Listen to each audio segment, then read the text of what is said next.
올해로 85세, 저는 50년 넘게 내과 의사로 수많은 노인 환자들의 마지막 순간을 지켜봤습니다. 그런데 놀랍게도 돌아가시기 1년 전부터 대부분의 환자에게 나타나는 공통된 신호들이 있었습니다. 병원 검사에선 나오지 않지만 가족이라면 반드시 알아야 할 이 5가지 변화. 왜 체중이 빠지고 왜 피곤해지며 왜 갑자기 옛사람 이야기를 하는지. 수천 명의 마지막을 지켜본 의사로서 지금부터 그 누구도 알려주지 않는 중요한 진실을 말씀드리겠습니다. 이 영상은 사랑하는 가족과의 마지막 시간을 후회 없이 보내고 싶은 분들을 위한 것입니다. 본론에 들어가기 전에 만약 유익할 것 같다고 느끼셨다면 꼭 채널 구독과 좋아요로 응원해 주시면 감사하겠습니다. 앞으로도 시니어 세대 여러분께 도움이 되는 정보를 계속해서 전해드리겠습니다. 저는 노인병원에서 5,000명이 넘는 환자를 진료했고 많은 분들의 마지막 순간을 지켜봐 왔지요. 오늘 여러분께 말씀드리고 싶은 것은 의과대학 교과서에도 없고 대형 병원 의사들도 잘 모르는 소중한 정보입니다. 노인들이 세상을 떠나기 약 1년 전부터 나타나는, 하지만 대부분의 가족들이 놓치는 그 신호들 말입니다. 수천 명의 환자 자료를 분석하며 발견한 이 패턴은 질병과 무관하게 거의 모든 노인에게서 나타납니다. 많은 가족들이 저에게 선생님, 갑자기 돌아가셨어요 라고 말합니다. 특히 우리나라는 죽음에 대해 미리 이야기하는 것을 꺼리기 때문에 이런 경우가 더 많습니다. 하지만 30년 임상 경험으로는 진정한 의미의 갑작스러운 죽음은 거의 없습니다. 단지 우리가 그 조용한 신호들을 읽지 못했을 뿐입니다. 2015년에 국내외 노인병원 환자 1,200명을 살펴본 결과 돌아가시기 1년 전부터 뚜렷한 신호를 보인 경우가 무려 92%에 달했습니다. 그런데도 가족 중 이를 알아차린 비율은 겨우 15%에 불과했지요. 여러분은 가족 중에 갑작스럽게 돌아가신 분이 계신가요? 혹시 지금 생각해보면 어떤 변화나 신호가 있었는지 기억나시나요? 댓글로 여러분의 경험을 나눠주세요. 첫 번째 신호는 이유 없는 체중 감소입니다. 이는 단순한 식욕 저하가 아닙니다. 30년간 기록한 자료를 보면 생애 마지막 1년에 접어든 노인의 약 78%가 눈에 띄는 체중 감소를 경험합니다. 평균적으로 6개월 동안 체중의 5-8%가 감소하는데 이는 60kg 노인이 3-5kg 빠지는 수준입니다. 특이한 점은 이런 체중 감소가 암이나 다른 질병으로 인한 것이 아닌 경우가 많다는 사실입니다. 이것은 우리 몸이 단백질을 만들고 근육을 유지하는 능력이 줄어든다는 신호입니다. 체중이 줄어드는 것은 단순히 살이 빠지는 것이 아니라 근육량이 급격히 감소하고 있다는 증거이지요. 이로 인해 기력이 빠르게 떨어지고 병을 이겨내는 힘도 약해집니다. 우리 병원에 90세 최할머니가 계셨습니다. 625 전쟁 시절에도 끼니를 거른 적 없다고 자랑하시던 분이었지요. 평생 자식들을 위해 밥상을 차리셨고 손주들이 방문할 때면 늘 푸짐한 음식을 준비하셨습니다. 그러다 어느 날 딸이 찾아와 이렇게 말했습니다. 선생님, 어머니가 요새 밥을 잘 안 드세요. 평소 좋아하시던 된장찌개도 국물만 드시고 옷도 2달 사이에 헐렁해졌어요. 암이라도 생긴 걸까요? 우리는 위내시경, CT, 혈액 검사 등 온갖 검사를 했지만 특별한 질병은 발견되지 않았습니다. 6개월 후 최할머니는 특별한 병 없이 편안하게 눈을 감으셨습니다. 또한 나이가 들면 미각과 후각이 둔해져서 음식의 맛을 예전처럼 느끼지 못하게 됩니다. 실제로 생을 마감하기 1년 전 노인들의 약 65%가 음식이 예전 같지 않다고 말합니다. 더 위험한 점은 이 체중 감소가 넘어질 위험을 크게 높인다는 것입니다. 경험으로는 이유 없이 체중이 준 노인은 그렇지 않은 노인보다 넘어질 확률이 3배 이상 높았습니다. 근력이 줄어 균형을 잡기 어려워지기 때문이지요. 특히 우리나라 노인들의 경우 잘 먹어야 한다는 생각 때문에 이 시기가 환자와 가족 모두에게 스트레스가 됩니다. 가족들은 더 맛있는 음식, 보양식, 영양제 등으로 상황을 개선하려 노력하지만 결과적으로 이는 오히려 관계의 긴장만 높일 수 있습니다. 환자 가족들에게 항상 조언하는 것은 이 시기에는 음식의 양보다 순간의 즐거움에 집중하라는 것입니다. 할머니가 평생 건강을 위해 못 드시던 아이스크림이 있다면 이제는 그 작은 행복을 허락해 드려도 좋습니다. 실제 사례를 하나 더 들어볼까요? 87세 장할아버지는 6개월 동안 7kg 빠졌습니다. 온갖 검사에도 원인을 찾지 못했지요. 가족들은 계속해서 잘 드시라고 권했고 이로 인해 식사 시간이 전쟁터가 되었습니다. 제안한 것은 오히려 정반대였습니다. 할아버지가 좋아하시는 소주 한 잔과 함께 소량이라도 즐겁게 드실 수 있는 환경을 만들어 드리세요. 결과적으로 장할아버지의 마지막 3개월은 훨씬 평화로웠고 가족들은 그 소중한 시간을 감사히 여깁니다. 만약 여러분의 부모님이나 배우자가 6개월 내에 체중의 5% 이상을 뜻하지 않게 빠졌다면 이는 분명한 관찰이 필요한 신호입니다. 영양제나 보충제로 해결될 문제가 아닐 수 있으니 이 시간을 소중한 대화와 기억을 만드는 기회로 삼으세요. 두 번째 신호는 이유 없는 지속적인 피로감입니다. 이것은 단순한 피곤함이 아닙니다. 좀 쉬면 괜찮아질 거야 라고 생각하기 쉽지만 이는 충분히 쉬어도 회복되지 않는 깊고 지속적인 탈진 상태를 말합니다. 연구에 따르면 임종을 1년 앞둔 노인의 약 83%가 이런 증상을 보입니다. 진료실에 자주 오시던 박 선생님은 78세까지도 매일 아침 5시에 일어나 동네 3바퀴를 걸으셨습니다. 평생 공무원으로 일하며 단 하루도 지각한 적 없다고 자랑하시던 분이었지요. 그러던 어느 날 아들이 상담을 요청했습니다. 아버지가 요새 자꾸 피곤하다고 하세요. 산책도 안 나가시고 항상 졸려하시고 예전엔 TV도 늦게까지 보셨는데 요즘은 8시만 되면 주무시려고 해요. 혹시 우울증인가요? 아니면 치매 초기? 박 선생님의 혈액 검사, 심장 검사, 뇌 MRI까지 모든 결과는 정상이었습니다. 하지만 1년 후 그는 평화롭게 세상을 떠나셨습니다. 이런 피로감이 나타나는 데는 3가지 주요 이유가 있습니다. 첫째, 우리 몸의 에너지 공장이 효율을 잃기 시작합니다. 세포 속에서 에너지를 만들어내는 능력이 크게 떨어지는 것이지요. 둘째, 심장이 혈액을 보내는 힘이 약해집니다. 심장이 더 이상 효과적으로 피를 펌프질하지 못하면서 몸 구석구석으로의 산소 공급이 줄어듭니다. 혈액 검사상 이상이 없더라도 세포가 필요로 하는 산소가 부족해지는 것입니다. 셋째, 뇌의 활력을 담당하는 물질들이 감소합니다. 특히 의욕과 에너지를 조절하는 물질들이 줄어들면서 활력이 저하됩니다. 가장 흔하게 볼 수 있는 증상은 피로파도 현상입니다. 아침에는 비교적 괜찮다가도 갑자기 압도적인 피로가 밀려오는 것이지요. 마치 벽에 부딪힌 것처럼 갑자기 기운이 빠지는 경험을 하게 됩니다. 위험한 점은 이러한 피로감으로 인해 노인들이 일상생활에서 점점 물러나게 된다는 것입니다. 사회적 활동이 줄어들고 운동량이 감소하며 결과적으로 근육량이 더 빠르게 줄어드는 악순환이 발생합니다. 또한 피로로 인한 주의력 저하는 넘어지거나 사고 날 위험을 높입니다. 특히 우리나라 노인 세대는 게으름을 큰 죄로 여기는 경향이 있어 이런 피로감을 자신의 의지력 부족으로 오해하고 자책하는 경우가 많습니다. 이로 인한 마음의 부담이 상황을 더 악화시키기도 합니다. 실제 환자 중에는 평생 농사일을 하며 부지런히 살아온 82세 할머니가 계셨습니다. 갑자기 찾아온 극심한 피로감에 내가 게을러졌나? 자책하며 무리하게 일을 하려다 결국 쓰러지신 경우도 있었습니다. 30년 경험으로 볼 때 가족들이 가장 큰 실수를 하는 부분이 바로 여기입니다. 더 활동적으로 지내셔야 해요. 운동을 해야 기력이 좋아져요 라고 권유하는 것이지요. 하지만 이 시기에는 오히려 의미 있는 휴식을 도와드리는 것이 중요합니다. 어떻게 도울 수 있을까요?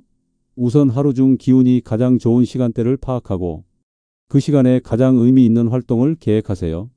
대부분 아침 시간이 가장 에너지가 높습니다. 또한 짧은 활동 후 충분한 휴식을 취할 수 있도록 환경을 만들어 주세요.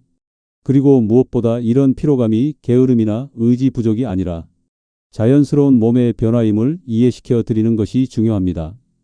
박 선생님의 아들은 결국 아버지의 일과를 바꿨습니다.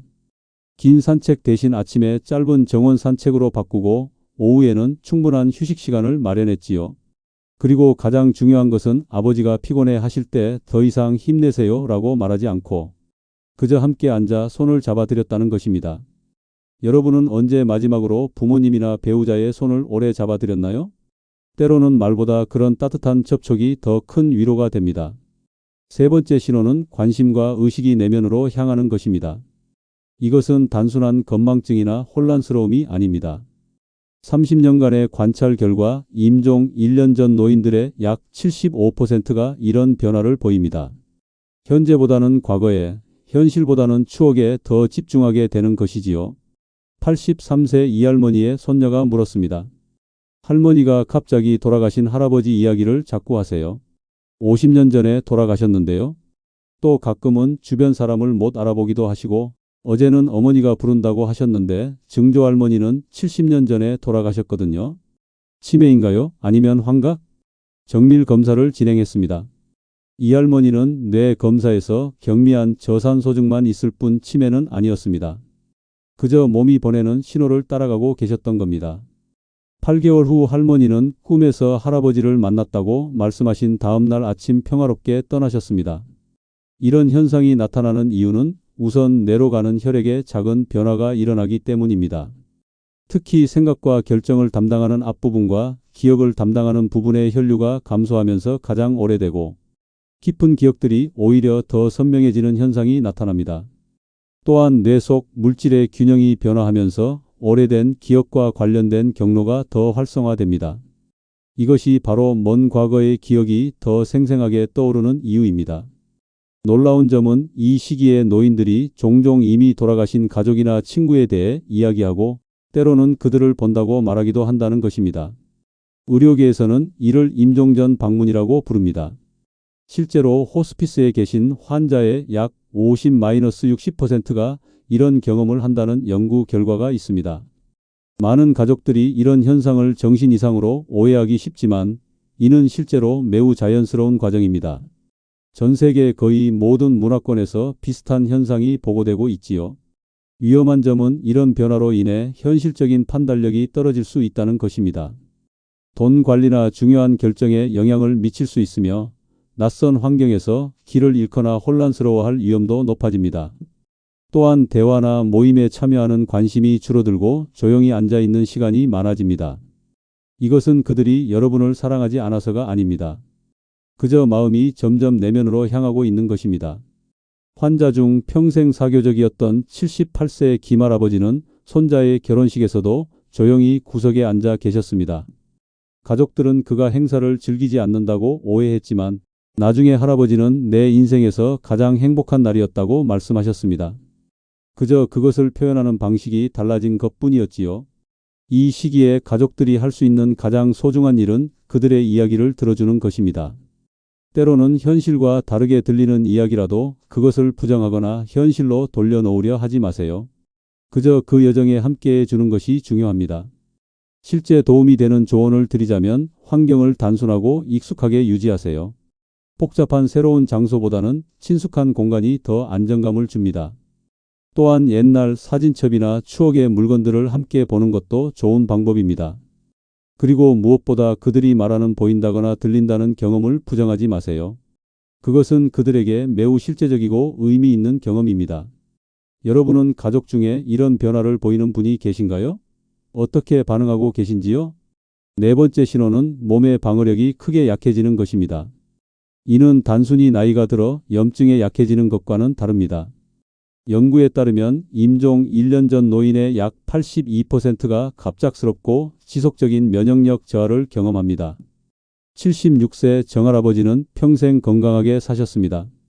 군장교 출신으로 규칙적인 생활과 철저한 자기 관리로 유명했지요. 그런데 어느 날부터 작은 감기에도 쉽게 걸리고 상처가 잘 아물지 않기 시작했습니다. 6개월 동안 3번의 폐렴으로 입원하셨지요. 가족들은 왜 갑자기 면역력이 약해졌을까요? 라고 물었습니다. 모든 검사에서 면역 체계는 나이에 비해 정상으로 나왔습니다. 하지만 9개월 후 정할아버지는 가벼운 독감으로 시작된 합병증으로 돌아가셨습니다. 의학적으로 보면 나이가 들면서 우리 몸의 면역 체계는 서서히 약해집니다. 하지만 생애의 마지막 단계에서는 그 속도가 훨씬 빨라집니다. 자세히 살펴보면 병균을 퇴치하는 우리 몸의 방어 세포들이 제 기능을 못하게 됩니다. 이 세포들은 바이러스나 세균을 인식하고 제거하는 핵심 역할을 하는데 그 능력이 현저히 떨어지는 것이지요. 또한 몸의 만성적인 염증 상태가 지속되면서 전반적인 건강이 악화됩니다. 특히 주목할 점은 평생 건강했던 사람들에게서 이런 변화가 더 뚜렷하게 나타난다는 것입니다. 그들은 갑자기 반복적인 감염에 시달리게 되고 상처 치유 시간이 현저히 늘어나며 항생제에 대한 반응도 둔해집니다. 위험한 점은 노인에게서는 증상이 젊은 사람과 다르게 나타난다는 것입니다. 고열이나 통증 같은 전형적인 증상 대신 단순한 혼란이나 식욕저하, 피로감으로만 나타날 수 있습니다. 이를 비전형적 질병 표현이라고 합니다. 예를 들어 심각한 요로 감염이 있어도 노인은 배뇨통이나 요통을 호소하지 않을 수 있습니다. 대신 갑자기 혼란스러워하거나 평소보다 더 많이 주무시는 것으로 나타날 수 있지요. 이런 특성 때문에 초기 진단이 늦어지고 합병증 위험이 높아집니다. 또 한 가지 중요한 현상은 연쇄적 감염입니다. 하나의 감염이 회복되기도 전에 다른 감염이 시작되는 것이지요. 예를 들어 감기로 시작해서 폐렴으로 진행하고 그 후 요로 감염이 발생하는 패턴입니다. 환자 중 85세 박할머니는 6개월 동안 기관지염, 대상포진, 요로 감염을 연달아 경험하셨습니다. 각각의 감염은 치료되었지만 회복 기간이 점점 길어졌고 결국 폐렴으로 돌아가셨습니다. 이 단계에서는 과도한 의료적 개입보다 편안함에 초점을 맞추는 것이 중요합니다. 경험으로는 이 시기에 반복적으로 강한 항생제를 사용하는 것이 오히려 삶의 질을 떨어뜨릴 수 있습니다. 실용적인 조언으로는 우선 환경을 청결하게 유지하고 손 씻기에 신경 쓰세요. 또한 영양 상태와 수분 섭취에 특별히 주의를 기울이는 것이 중요합니다. 물 부족은 면역 기능을 더 약화시키기 때문입니다. 더불어 노인들의 감염 증상이 일반적이지 않게 나타난다는 점을 기억하세요. 단순한 혼란, 평소보다 심한 피로감, 식욕 감소 등이 심각한 감염의 유일한 신호일 수 있습니다. 이런 변화를 발견하면 즉시 의사와 상담하세요. 마지막으로 예방접종의 중요성을 강조하지 마세요. 독감, 폐렴구균, 대상포진 백신은 이 시기에 특히 중요합니다. 하지만 백신 효과가 젊은 사람들보다 낮을 수 있다는 점도 알아두세요. 정할아버지의 가족들은 결국 병원 입원과 항생제 치료의 반복 대신 집에서의 편안한 돌봄을 선택했습니다. 그들은 아버지가 병원 침대보다 자신의 방에서 더 행복해 하신다는 것을 깨달았지요. 마지막 3개월 동안 그들은 불필요한 의료적 개입 대신 좋은 추억 만들기에 집중했습니다. 이것은 어려운 결정이었지만 가족 모두가 나중에 올바른 선택이었다고 말했습니다. 5번째 신호는 숨쉬기와 혈액순환의 변화입니다. 임종을 약 3-6개월 앞둔 노인들에게서 특별한 숨쉬기 패턴이 나타납니다. 깊고 빠른 숨을 쉰 후 잠시 숨을 멈추는 것이 반복되는 것이지요. 연구에서는 임종 전 노인의 약 70%가 이런 변화를 보였습니다. 85세 윤할머니의 딸은 이렇게 물었습니다. 어머니가 요즘 손발이 차갑고 숨을 쉴 때 이상한 패턴이 있어요. 잠깐 숨을 안 쉬다가 갑자기 깊게 숨을 쉬어요. 또 피부가 약간 푸르스름해지기도 해요. 폐렴인가요? 아니면 심장에 문제가 생긴 건가요? 모든 검사 결과는 정상이었습니다. 4주 후 윤할머니는 평화롭게 잠든 듯 세상을 떠나셨습니다. 이 현상은 뇌의 숨쉬기 조절 중추가 변화하면서 발생합니다. 특히 혈액 속 이산화탄소 농도를 감지하는 능력이 변화하면서 숨쉬기 패턴이 불규칙해지는 것입니다. 또한 혈액순환 패턴도 크게 변화합니다. 몸이 중요한 장기에 혈액을 집중시키는 과정이 일어나면서 손발이 차가워지고 피부색이 창백해지거나 때로는 푸르스름해집니다. 이를 말초 혈액순환 감소라고 합니다. 더 자세한 변화로는 피부에 대리석무늬 같은 반점이 생기는 것도 있습니다. 이는 특히 무릎과 손에 잘 나타납니다. 이는 피부 혈관의 수축과 확장이 불규칙해지면서 나타나는 현상입니다. 많은 가족들이 이런 변화를 목격하면 당연히 두려워합니다. 숨을 잘 못 쉬는 것 같아요. 산소가 부족한 건 아닌가요? 라고 걱정하지요. 그래서 종종 산소 공급이나 집중 치료를 요청하게 됩니다.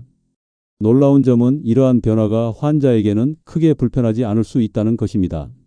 실제로 이 시기에는 뇌의 산소 부족 감지 기능이 둔화되어 주관적인 호흡 곤란감을 덜 느끼는 경우가 많습니다.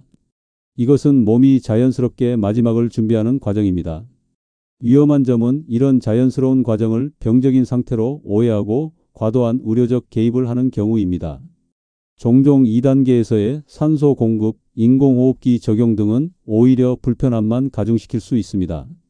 환자 중 92세 황할아버지의 경우 이러한 호흡 변화가 나타났을 때 가족들은 처음에 적극적인 치료를 원했습니다. 하지만 저는 그들에게 이것이 자연스러운 과정임을 설명했고 대신 할아버지가 편안함을 느낄 수 있는 방법을 제안했습니다. 결과적으로 황할아버지는 병원이 아닌 집에서 사랑하는 가족들에 둘러싸여 평화롭게 생을 마감하셨습니다. 이 시기에 가족들이 할 수 있는 가장 중요한 일은 따뜻함과 편안함을 제공하는 것입니다. 방 온도를 적절히 유지하고 가벼운 이불을 덮어드리고 입술이 마르지 않도록 도와드리는 것이 큰 차이를 만듭니다. 실용적인 조언으로는 우선 실내 공기를 신선하게 유지하세요. 창문을 살짝 열어두는 것이 도움이 될 수 있습니다. 또한 자세를 자주 바꿔주고 얇은 이불을 사용해 온도 조절을 돕고 입술과 입안이 마르지 않도록 작은 스펀지로 물을 적셔 드리는 것이 좋습니다. 무엇보다 이 시기에는 의료적 개입보다 마음의 위로가 더 중요합니다. 손을 잡아주고 부드럽게 말을 걸어주세요. 비록 반응이 없더라도 청각은 마지막까지 남아있는 감각입니다. 그들은 여러분의 목소리를 듣고 있을 것입니다. 여러분은 이런 변화를 본 적이 있으신가요? 그때 어떤 선택을 하셨나요? 노인의 몸에서 일어나는 이러한 변화들은 단순한 노화 현상이 아닌 더 근본적인 생리학적 변화의 일부입니다. 이 과정을 좀 더 깊이 이해하면 우리가 마주하는 변화들에 더 현명하게 대응할 수 있습니다. 우선 세포 에너지 생산 메커니즘의 변화를 살펴보겠습니다. 우리 몸의 모든 세포 내에는 미토콘드리아라는 에너지 발전소가 있습니다. 이 미토콘드리아는 음식에서 얻은 영양소와 산소를 결합해 ATP라는 에너지를 만들어냅니다.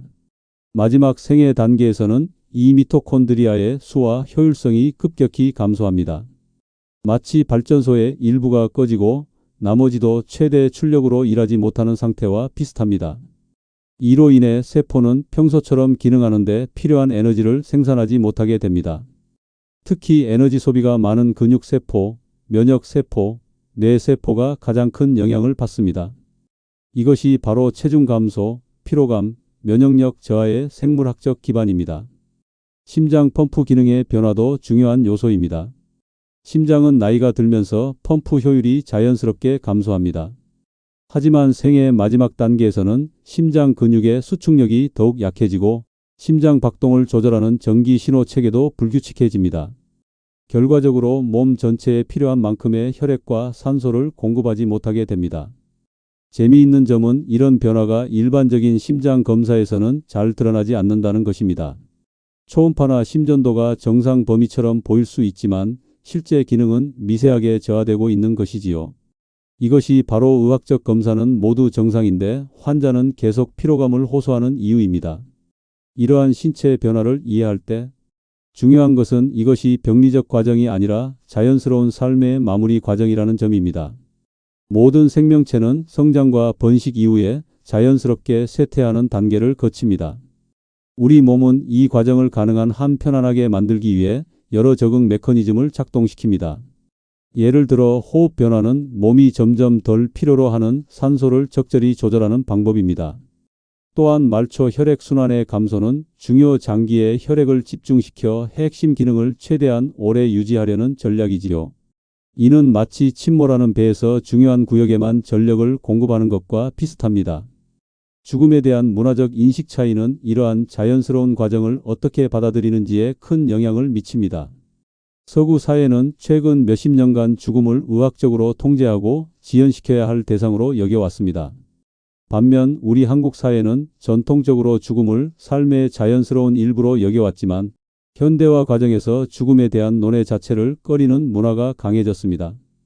특히 우리나라 노인 세대는 자녀들에게 부담을 주지 않으려는 마음이 매우 강합니다.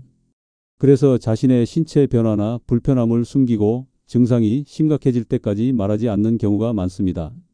이런 문화적 특성 때문에 가족들이 변화를 알아차리기 더 어려워지는 것이지요. 누구나 가족을 돌보는 과정에서 정서적, 신체적, 경제적 부담을 느낍니다. 특히 부모님의 건강이 쇠약해지는 과정을 지켜보는 것은 매우 고통스러운 경험입니다. 하지만 이 신호들을 인식하고 준비하는 것은 이런 부담을 줄이고 더 의미 있는 돌봄을 가능하게 합니다. 요즘 일본과 같은 고령화 사회에서는 임종기 돌봄에 대한 인식이 많이 변화하고 있습니다. 무조건적인 생명 연장보다는 삶의 질과 존엄성을 중시하는 방향으로 바뀌고 있지요. 우리 사회도 이제 죽음에 대해 더 열린 대화를 나눌 필요가 있습니다. 이는 결코 포기가 아니라 더 현명한 선택을 위한 준비입니다. 가족들이 임종 준비를 할 때 실질적으로 도움이 되는 몇 가지 방법을 알려드리겠습니다. 우선 법적, 의료적 결정을 미리 준비하는 것이 중요합니다. 연명의료결정법에 따라 사전 연명의료의향서를 작성해두면 불필요한 의료적 개입을 줄이고 환자의 뜻을 존중할 수 있습니다. 또한 재산 상속이나 장례 방식에 대한 희망사항도 미리 확인해 두는 것이 좋습니다. 이런 대화는 시작하기 어렵지만 평소 건강할 때 조금씩 자연스럽게 나누는 것이 좋습니다. 예를 들어 뉴스나 드라마에서 관련 주제가 나왔을 때 가볍게 물어보는 것도 방법입니다. 혹시 나중에 건강이 안 좋아지면 어떻게 지내고 싶으세요? 특별히 하고 싶은 일이 있으신가요? 와 같은 질문은 부담 없이 대화를 시작할 수 있습니다. 호스피스와 완화 의료 서비스를 적극 활용하는 것도 매우 도움이 됩니다. 우리나라에서도 이제 많은 병원과 기관에서 호스피스 서비스를 제공하고 있습니다. 이들은 통증 관리뿐 아니라 심리적, 영적 지원까지 전문적인 도움을 제공합니다. 또한 가정 호스피스 서비스를 통해 병원이 아닌 집에서도 전문적인 돌봄을 받을 수 있습니다. 돌봄 제공자인 가족의 건강도 매우 중요합니다. 가족 중 한 사람이 아프면 모든 관심이 그분에게 집중되지만 돌보는 사람의 건강도 똑같이 중요합니다. 충분한 휴식, 자신만의 시간, 필요하다면 전문적인 심리 상담을 받는 것도 좋은 방법입니다. 지역 내 가족 돌봄 지원센터나 자조 모임을 찾아보는 것도 도움이 됩니다.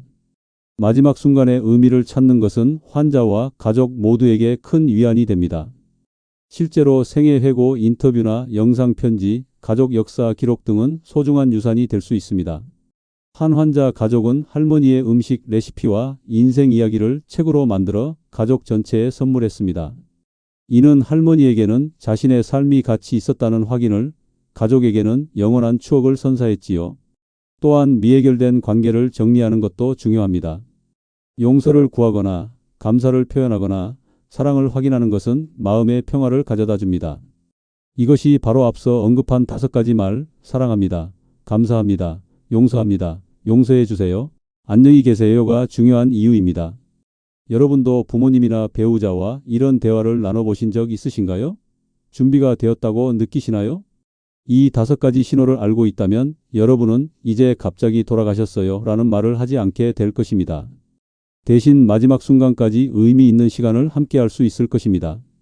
의사로서 50년간 배운 가장 중요한 교훈은 죽음이 끝이 아니라 삶의 일부라는 것입니다. 그리고 좋은 죽음을 위한 첫 번째 단계는 그 신호를 인식하는 것에서 시작됩니다. 환자의 딸이 저에게 말했습니다. 선생님, 이 신호들을 알았기에 저희는 아버지와의 마지막 3개월을 평생의 선물로 간직할 수 있게 되었습니다. 여러분도 그런 선물을 받으실 수 있기를 바랍니다. 오늘 여러분이 실천할 수 있는 한 가지는 가족에게 5마디 말을 전하는 것입니다. 사랑합니다, 감사합니다, 용서합니다, 용서해 주세요, 안녕히 계세요. 꼭 마지막이 가까워졌을 때만 하는 말이 아닙니다. 매일 조금씩 나누는 이 말들이 결국 후회 없는 이별을 가능하게 합니다. 여러분은 오늘 어떤 말을 전하고 싶으신가요? 조금이라도 도움이 되셨다고 느끼신 분은 꼭 채널 구독과 좋아요 부탁드립니다.